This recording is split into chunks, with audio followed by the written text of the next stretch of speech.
They say revenge is a dish best served cold. But I prefer mine with a side of professional humiliation and a garnish of irony.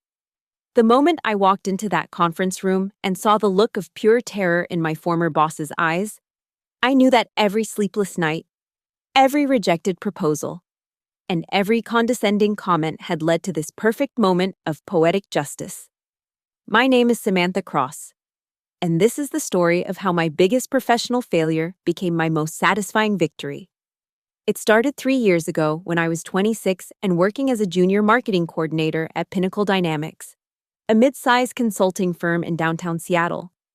Fresh out of college with my business degree and an internship under my belt, I thought I was ready to conquer the corporate world. I was eager, ambitious, and painfully naive about how cutthroat office politics could be. The first red flag should have been during my interview with Director of Marketing Operations, David Thornton. He was one of those men who wore his mediocrity like a badge of honor, the kind who peaked in middle management and made it everyone else's problem. During our meeting, he spent more time talking about his golf handicap than my qualifications. And when I mentioned my innovative ideas for digital marketing campaigns, he literally waved his hand dismissively. "We do things a certain way here," he said, leaning back in his chair. "You'll learn." But David wasn't my only obstacle.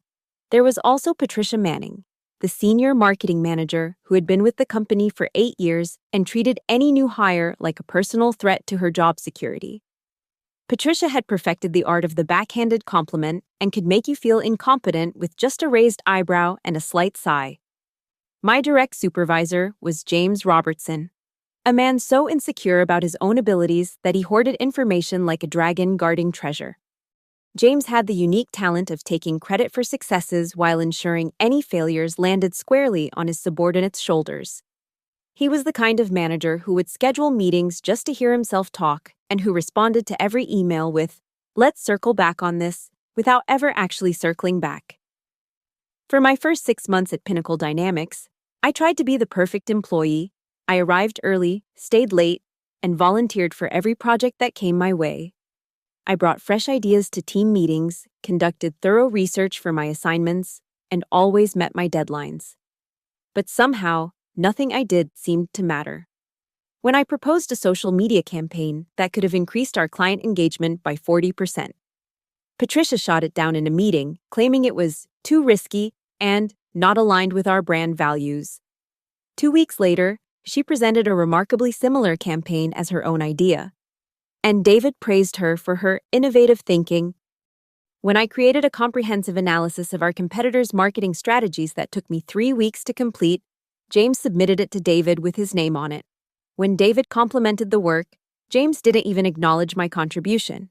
Instead, he told me I needed to think more strategically and bring more value to the team.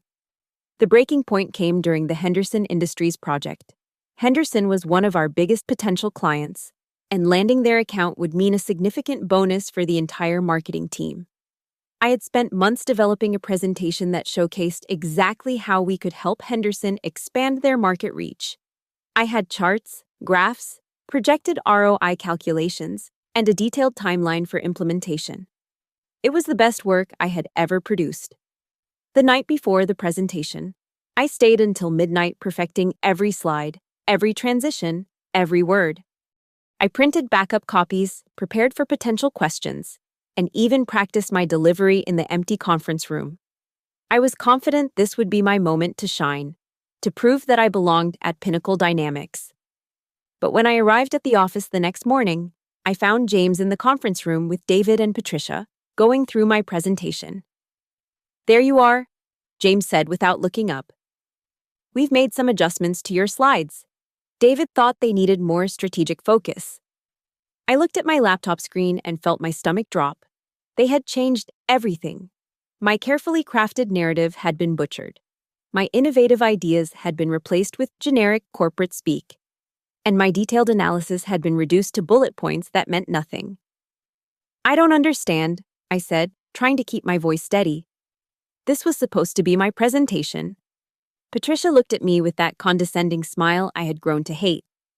"Well, honey, you're still quite junior. We thought it would be better if James delivered the presentation. You can observe, and learn. But I spent months on this project, I protested.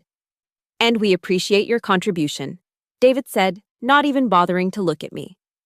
But James has more experience with high-stakes presentations.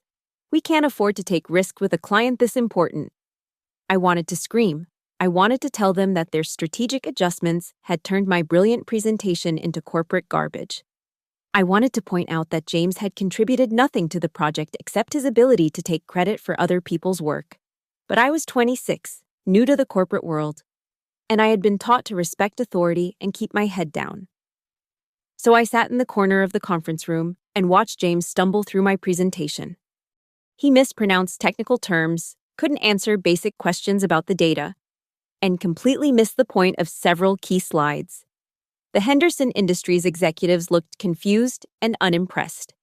By the end of the hour, I could see in their faces that we had lost the account. After the Henderson representatives left, David turned to me with cold eyes.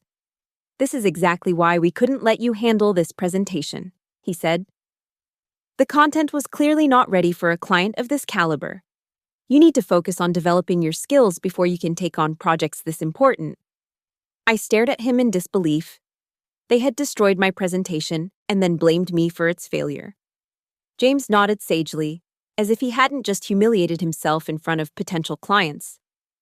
"I think Samantha needs to take a step back and focus on more basic projects," James said. "Maybe some social media posts or email newsletters, something more appropriate for her skill level." That was the moment I realized I was never going to succeed at Pinnacle Dynamics. No matter how hard I worked, how many great ideas I had, or how much value I brought to the company, I would always be seen as the junior employee who needed to learn her place. David, Patricia, and James had created a system where they could take credit for anything good while shifting blame for anything bad onto the people below them. But I wasn't going to give them the satisfaction of seeing me break down. Instead, I smiled politely and said, "I understand. I'll do better next time." That night, I went home to my tiny apartment and cried. I had worked so hard to get this job, and I had genuinely believed that talent and dedication would be enough to succeed. But I was learning that the corporate world wasn't a meritocracy. It was a game, and I didn't know the rules. The next few months were miserable. I was relegated to the most mundane tasks: updating spreadsheets, scheduling meetings, and writing copy for internal newsletters that nobody read. Every time I tried to contribute an idea or take on more responsibility, I was shut down with some variation of, "That's not your job," or "You're not ready for that yet."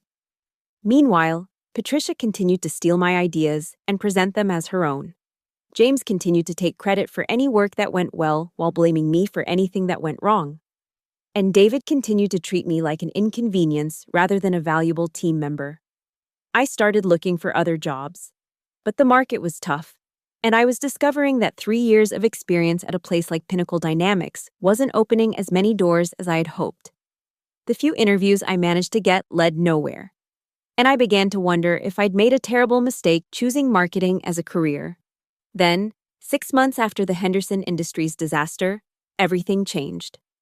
I was working late one evening, trying to finish a report that James had assigned me with an unrealistic deadline, when I overheard a conversation between David and Patricia in the conference room.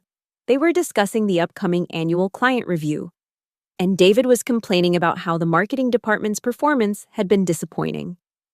"We need something big," he was saying. "Something that shows we're innovative and forward-thinking. The executives are starting to question our value to the company." "What about that social media campaign idea?" Patricia suggested. "The one I proposed a few months ago?" I froze. She was talking about my campaign, the one she had shot down and then stolen. "That could work," David said. "But we need to execute it perfectly. No room for error." "I'll handle it personally," Patricia said. "I'll put together a team and make sure everything goes smoothly." I felt a familiar surge of anger, but then something else occurred to me. Patricia had stolen my idea, but she had no idea how to actually implement it. She had rejected it initially because she didn't understand it, and now she was going to try to execute something she had never bothered to learn about. Over the next few weeks, I watched Patricia struggle with the campaign. She made rookie mistakes, chose the wrong platforms, and created content that completely missed the target audience. But because she was the senior marketing manager, nobody questioned her decisions. James nodded along with everything she said, and David praised her for her bold vision. The campaign launched 2 weeks before the annual client review, and it was a disaster. The engagement rates were terrible, the content was widely mocked on social media, and several clients actually complained about the unprofessional tone. But Patricia, true to form, blamed the failure on market conditions and changing consumer preferences. That's when I realized I'd been playing the game all wrong. I'd been trying to succeed within their system, but their system was designed to keep people like me down. I needed to create my own path. I'd been working on a side project for months, developing a comprehensive digital marketing strategy for small businesses. It was something I did in my spare time, partly for fun and partly because I was frustrated with the limited scope of my work at Pinnacle Dynamics. I'd created templates, guidelines, and case studies that could help small businesses compete with larger companies online.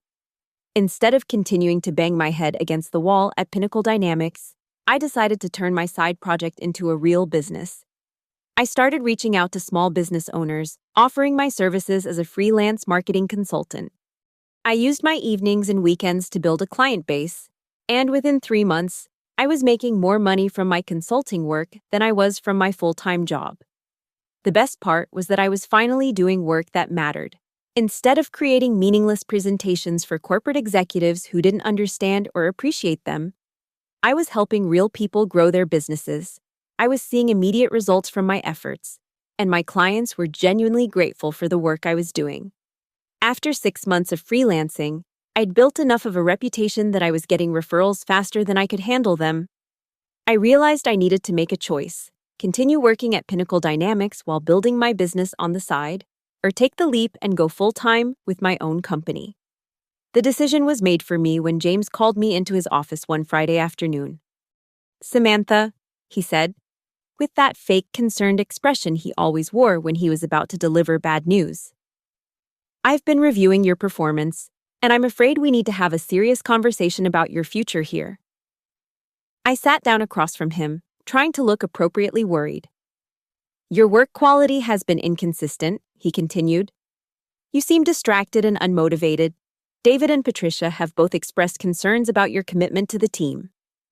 This was rich, coming from a man who had built his entire career on other people's work. "I think it might be best if we consider other opportunities for you," James said. "Perhaps something in a different department. Or maybe it's time for you to explore options outside the company." I looked at him for a long moment, this mediocre man who had made my life miserable for nearly 2 years. Then I smiled. "Actually, James, I think you're right. I have been exploring other opportunities, and I've decided to start my own marketing consulting firm." His face went blank. "I'm sorry. What?" "I'm giving you my 2 weeks' notice," I said, pulling out the resignation letter I'd prepared weeks earlier. "Today is my last day." James stared at the letter like it was written in a foreign language. "You can't just quit. We have projects that need to be completed." "I'm sure you'll figure it out," I said, standing up. "After all, you're the one with experience in high-stakes situations." I walked out of his office, cleaned out my desk, and left Pinnacle Dynamics forever. It was the most liberating feeling I had ever experienced. The next 2 years were a whirlwind of growth and success. My consulting firm, Cross Marketing Solutions, grew from just me working out of my apartment to a team of 12 employees with offices in downtown Seattle. We specialized in helping small and medium-sized businesses develop comprehensive digital marketing strategies, and our client satisfaction rate was over 90%. The work was challenging, but it was the kind of challenge that energized me rather than drained me. I was building something meaningful, creating jobs for other people, and making a real difference in the business community. I had found my calling, and it was everything I had hoped my career would be. But the real satisfaction came from watching Pinnacle Dynamics struggle. Without anyone to do the actual work while they took credit for it, David, Patricia, and James began to flounder. Their client retention rates dropped. Their marketing campaigns were consistently ineffective, and their reputation in the industry began to suffer. I heard through mutual contacts that they had gone through 3 marketing coordinators in the 2 years since I left. None of them lasted more than 8 months, and each one left with complaints about the toxic work environment and impossible expectations. Then, about 6 months ago, I got a call that changed everything. "Samantha, it's Michael Torres from Henderson Industries," the voice on the other end said. "I don't know if you remember me, but we met briefly a few years ago when you were at Pinnacle Dynamics." I remembered him well. He had been one of the executives in the room when James had butchered my presentation. "I've been following your company's work," Michael continued. "Cross-marketing solutions has an impressive reputation, and I think we might have an opportunity to work together." Henderson Industries had grown significantly since that failed presentation 3 years earlier. They were now looking for a comprehensive marketing overhaul, and they wanted to work with a firm that could bring fresh ideas and innovative strategies to their brand. "I'll be honest with you," Michael said. "We've been working with Pinnacle Dynamics for the past year, and we're not satisfied with the results. We need someone who can think outside the box and deliver real value." I almost laughed. The irony was perfect.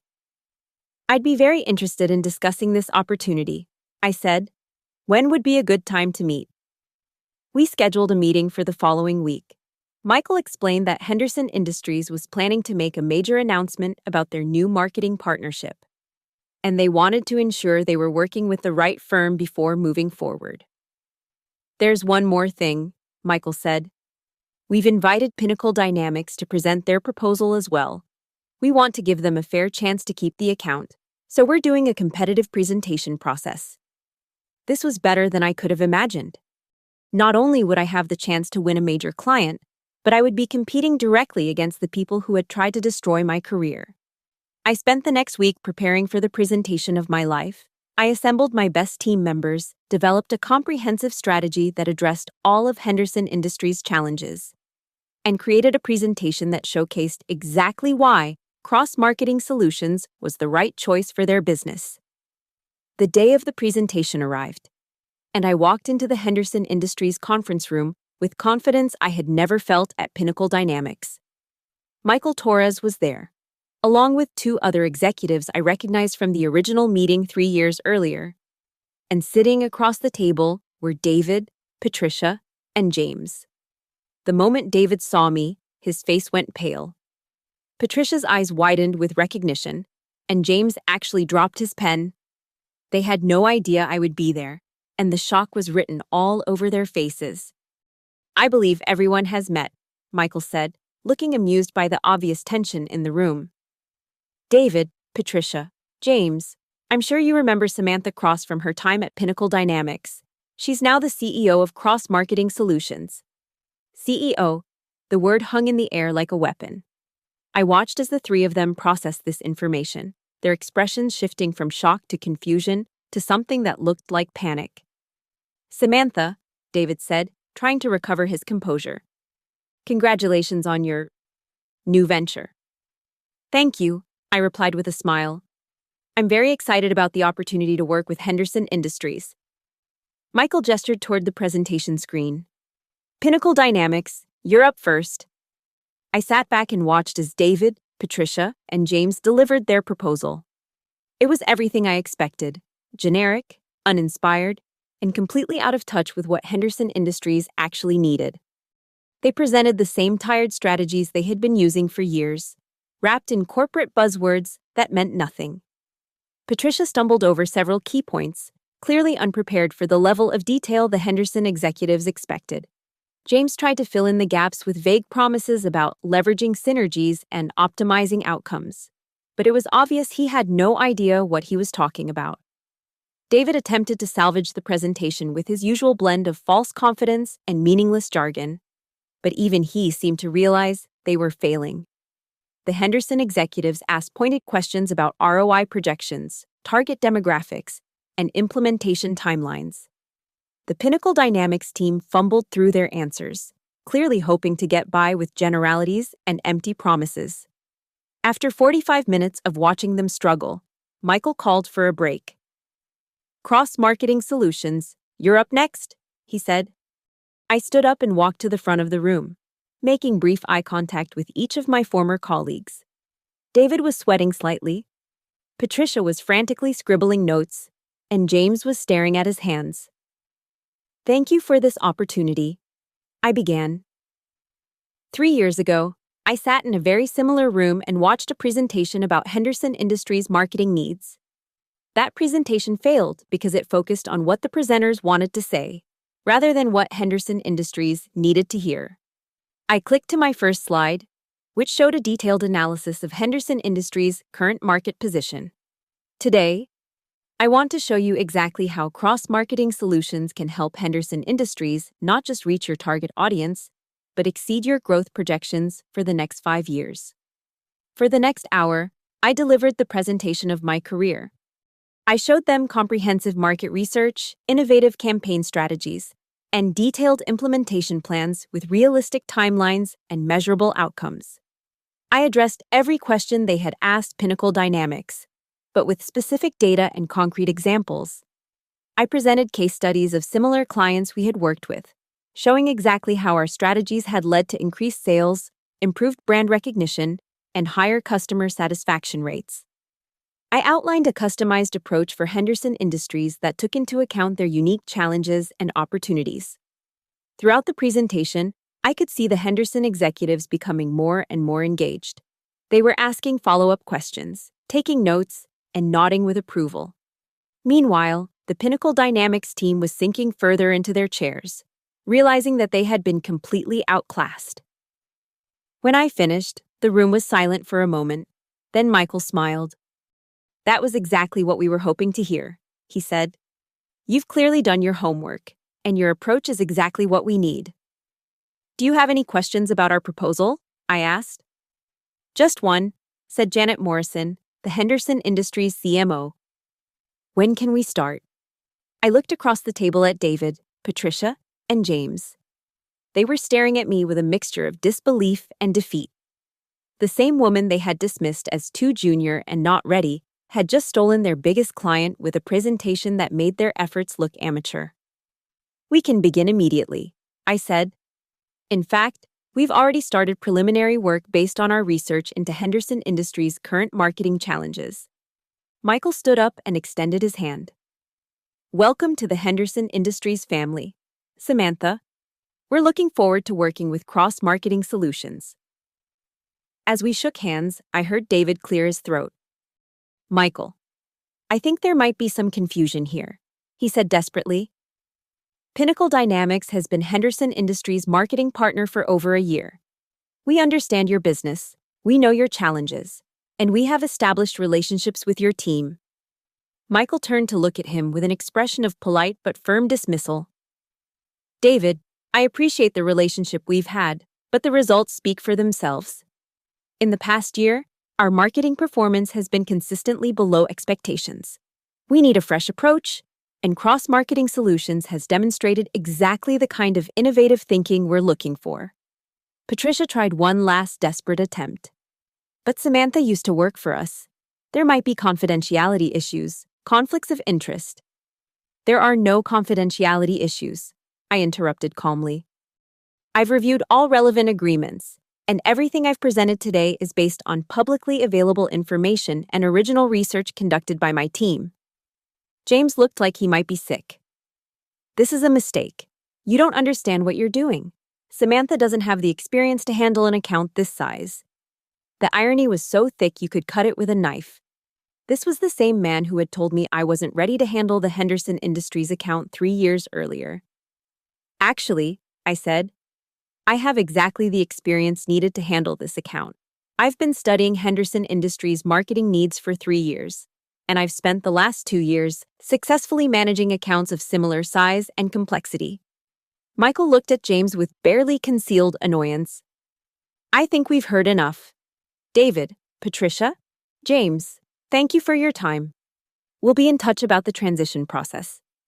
It was a polite but unmistakable dismissal. The meeting was over, and cross-marketing solutions had won. As the Pinnacle Dynamics team gathered their materials and prepared to leave, David made one final attempt to save face. "Samantha, I hope you understand that business is business. There are no hard feelings about your time at Pinnacle Dynamics. I looked at him with the same condescending smile Patricia had given me so many times. Of course, David. I learned so much during my time there. In fact, I'd say my experience at Pinnacle Dynamics was exactly what I needed to become successful. He stared at me for a moment, trying to figure out if I was being sincere or sarcastic. Then he nodded awkwardly and headed for the door. As they left the conference room, I heard Patricia whisper to James, "How did this happen? How did she get so successful so quickly?" James shrugged. "I guess we underestimated her." After they were gone, Michael turned to me with a grin. "That was the most satisfying business meeting I've ever attended. I remember that presentation 3 years ago, and I always wondered what would have happened if you had been allowed to present your original ideas." "Well," I said, "I guess we'll never know. But I'm excited to show you what I can do now." Over the next few months, the Henderson Industries account became one of our most successful partnerships. Our marketing campaigns exceeded every projected goal. Their brand recognition increased by 60%, and their sales grew by 35% in the first quarter alone. Meanwhile, Pinnacle Dynamics began to struggle even more. Losing the Henderson Industries account was a significant blow to their reputation, and other clients started to question whether they were getting the best value for their marketing dollars. I heard through industry contacts that they had to lay off several employees and were having trouble attracting new clients. 6 months after the Henderson Industries presentation, I got another call that brought the story full circle. "Samantha, this is Robert Chen from Pinnacle Dynamics corporate headquarters," the voice said. "I'm the regional vice president, and I was hoping we could discuss a potential opportunity." Pinnacle Dynamics Corporate wanted to acquire Cross Marketing Solutions. They had been watching our growth and success, and they believed that bringing us into their organization would strengthen their marketing division. "We're prepared to make a very generous offer," Robert continued. "You would maintain operational control of Cross Marketing Solutions, but you'd have access to our resources, our client base, and our infrastructure." I almost laughed. The same company that had tried to destroy my career now wanted to buy my success. "That's an interesting proposition," I said, "but I'm quite happy with our current independence. Cross Marketing Solutions is exactly where I want it to be." "I understand your hesitation," Robert said, "but consider the benefits. You'd have job security, a steady income, and the backing of an established corporation. Running your own business is risky, and you never know what might happen in the future." Job security, the phrase that had kept me trapped at Pinnacle Dynamics for 2 miserable years, working for people who didn't respect me and didn't value my contributions. "I appreciate the offer," I said, "but I'm not interested in selling." "What if we made changes to the Seattle office?" Robert asked. "What if we brought in new leadership, people who understood your value and could give you the opportunities you deserve?" "Are you talking about replacing David, Patricia, and James?" I asked. "I'm talking about whatever it would take to bring you back to the Pinnacle Dynamics family." I thought about it for a moment. There was a certain poetic justice in the idea of returning to Pinnacle Dynamics as the person who had saved their marketing division. But there was also something deeply satisfying about staying independent, about proving that I didn't need their validation or their infrastructure to be successful. "Thank you for the offer," I said finally. "But I think I'll stick with what I've built." Robert sighed. "I understand, but if you ever change your mind, the door is always open." After I hung up, I sat in my office and reflected on the journey that had brought me to this point. 3 years earlier, I had been a junior marketing coordinator who was too afraid to speak up when my work was stolen and my ideas were dismissed. I had been trapped in a system that rewarded mediocrity and punished innovation. But that experience had taught me something valuable. Sometimes the best revenge isn't getting back at the people who wronged you. Sometimes the best revenge is proving that you never needed them in the first place.